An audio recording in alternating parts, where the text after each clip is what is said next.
In the rugged heart of Anatolia in modern-day Turkey, the Hittite Empire rose to become a formidable power of the Bronze Age, flourishing from about 1700 to 1200 BCE. The native Hattian civilization was replaced by a steppe people, the same Yamnaya tribes that had colonized the native Hattian people, and they became a new empire, renamed the Hittites. They created a powerful empire that mastered iron, fought epic wars, and forged the world's first recorded peace treaty. This documentary story covers the Hittite conquest of Anatolia, their pivotal role in the Battle of Kadesh, and their lasting legacy as pioneers of diplomacy, combining archaeological evidence with narrative threads you provide. Around 1700 BCE, as the Shang dynasty coalesced in China and Egypt's Middle Kingdom waned, the Hittites, an Indo-European people, entered the Anatolian plateau. Originating possibly from the Caucasus region, they spoke a language akin to early Greek, Latin, and Sanskrit, part of the vast Indo-European linguistic family. The Hittites encountered the Hatti, a non-Indo-European people who had thrived in central Anatolia for centuries, known for their fortified cities and vibrant trade networks. The Hittites, led by dynamic kings like Hattusili Themimiste, systematically subdued the Hatti by the early 17th century BCE. They adopted the Hatti capital, Hattusa, near modern Boğazköy, Turkey, transforming it into a grand metropolis with massive stone walls, temples, and a sophisticated drainage system. The Hittites absorbed Hatti culture, blending it with their own Indo-European traditions, creating a unique synthesis evident in their cuneiform writing, adapted from Mesopotamian scripts, and their polytheistic religion, which revered storm gods like Tarhunt. By 1600 BCE, the old Hittite kingdom solidified its power, establishing a centralized monarchy supported by a warrior aristocracy. The Hittites were among the first to harness iron, forging stronger weapons and tools, giving them a technological edge over bronze-wielding rivals. Their mastery of chariot warfare, with swift, two-wheeled vehicles manned by archers, made them feared conquerors, expanding their influence across Anatolia and into northern Syria. The Hittites' ambition reached its zenith under Mursili when, in 1595 BCE, who led a daring campaign against Babylon, the jewel of Mesopotamia. In a stunning raid, the Hittites sacked Babylon, ending the dynasty of Hammurabi, a feat that reverberated across the ancient world. This conquest, though not followed by occupation, showcased the Hittites' military prowess and their ability to project power far beyond Anatolia. The raid also enriched Hattusa with looted treasures and Babylonian cuneiform tablets, enhancing Hittite administration and literacy. The Hittites' expansion brought them into conflict with neighboring powers, including the Mitanni in Syria and the Middle Assyrian Empire.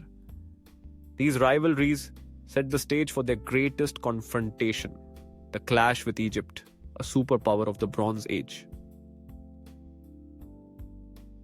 In 1274 BC, the Hittite Empire, under Muwatalli II, faced Egypt's Ramesses II in the Battle of Kadesh, modern-day Syria, one of history's largest chariot battles, involving over 50,000 troops and thousands of chariots.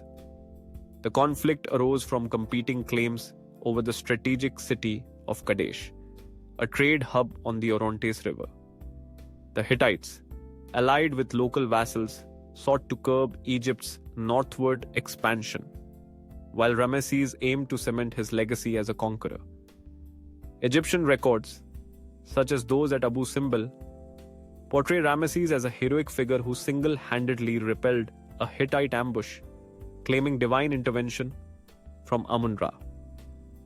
Hittite accounts, preserved on clay tablets at Hattusa, offer a more pragmatic view, emphasizing their tactical success in luring the Egyptian army into a trap.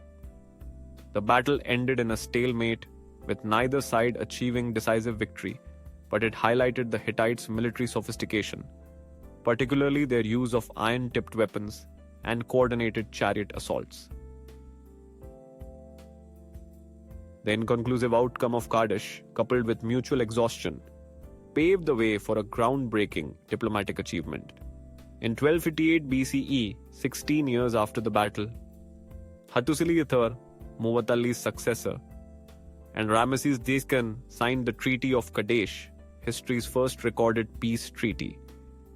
Inscribed on clay tablets in Hittite cuneiform and Egyptian hieroglyphs, the treaty survives in both Hittite and Egyptian versions, a testament to its bilateral authenticity.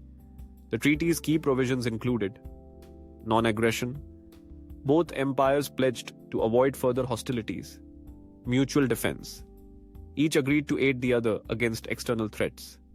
Extradition of fugitives, political refugees were to be returned, ensuring stability. Perpetual friendship. The treaty aimed to foster lasting amity, symbolized by diplomatic marriages, such as a Hittite princess sent to Ramesses' court. Engraved on silver tablets and sealed with divine oaths, the treaty was displayed in Hattusa's temples and Egypt's Karnak. Its legacy endures, with a replica at the United Nations headquarters symbolizing the timeless pursuit of peace. The Treaty of Kadesh transformed the Hittite-Egyptian rivalry into a partnership, stabilizing the Near East for decades. Hittite society and culture, a blend of strength and sophistication. The Hittites' capital, Hattusa, was a marvel of Bronze Age engineering with cyclopean walls, a grand lion gate, and the Yazilikaya rock sanctuary, adorned with reliefs of gods and kings. Hittite society was stratified, with the king as a divine ruler, supported by nobles, priests, and scribes. Their legal code, inscribed on tablets, was notably progressive, emphasizing restitution over retribution, unlike the harsher Babylonian codes. Hittite religion blended Indo-European and Hatti elements, worshipping over 1,000 deities, including the storm god Tarhunt and the sun goddess Arina. Their art, seen in intricate seals and stone reliefs, depicted chariots, battles, and rituals, reflecting a warrior ethos tempered by reverence for the divine. The Hittites' use of iron revolutionized warfare and agriculture, while their cuneiform archives, containing over 30,000 tablets, reveal a sophisticated bureaucracy. These records, written in Hittite, Akkadian, and other languages, include treaties, myths, and even a manual on horse training, showcasing their intellectual depth. The Hittite Empire thrived during a vibrant era of ancient civilizations. Between 1600 and 1100 BCE, Mycenaean Greece flourished with its palace economies, while Egypt's New Kingdom, 1550 to 1070 BCE, built monumental temples under pharaohs like Hatshepsut and Ramesses II. In Mesopotamia, the Kassite Babylonians and Middle Assyrian Empire vied for dominance. The Hittites, though less celebrated than Egypt or Greece, were a linchpin of this interconnected world, trading tin, textiles, and horses across the Near East. Their conquest of Babylon in 1595 BC and their rivalry with Egypt underscored their geopolitical significance. The Hittites' interactions with the Mitanni and Hurrians further highlight their role as cultural intermediaries blending Indo-European and Near Eastern traditions. By the late 13th century BCE, the Hittite Empire faced mounting pressures. Internal strife, including royal succession disputes, weakened their cohesion. External threats, such as invasions by the Sea Peoples and raids by the Kaska tribes from the Black Sea coast, strained their defenses. Around 1200 BCE, during the Bronze Age collapse, Hattusa was sacked and abandoned, marking the empire's demise. The collapse, a broader cataclysm affecting Mycenaean Greece, Egypt, and Mesopotamia, was driven by climate change, economic disruption, and mass migrations. The Hittites' reliance on chariot-based warfare became obsolete against mobile invaders, and their iron technology, though advanced, could not stem the tide. Small Hittite successor states persisted in Syria, known as the Neo-Hittite kingdoms, but the empire's glory faded. The Hittite Empire's legacy is profound, yet understated. Their iron technology spread across the Near East, ushering in the Iron Age. Their diplomatic innovations, epitomized by the Treaty of Kadesh, set a precedent for international law. Hittite myths and legal codes influenced later cultures, including the Greeks and Israelites, while their cuneiform archives provide a treasure trove for historians. In Anatolia, the Hittites' cultural imprint endured in the art and architecture of the Neo-Hittite states, which persisted until the 8th century BCE. Their language, preserved in tablets, offers a window into the Indo-European past, linking them to distant cousins in Europe and India.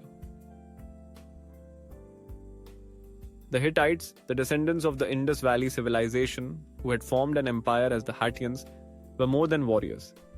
They were inventors, diplomats, and cultural synthesizers. From the conquest of Babylon, when the two civilizations merged, to the Battle of Kadesh, they shaped the Bronze Age through power and diplomacy. The Treaty of Kadesh, which brought peace in a turbulent era, remains their crowning achievement, proving that even in ancient times, enemies could become allies. As we unearth the stones of Hattusa and decipher their clay tablets, the story of the Hittites resonates, a tale of triumph, resilience, and the eternal search for harmony in a fractured world.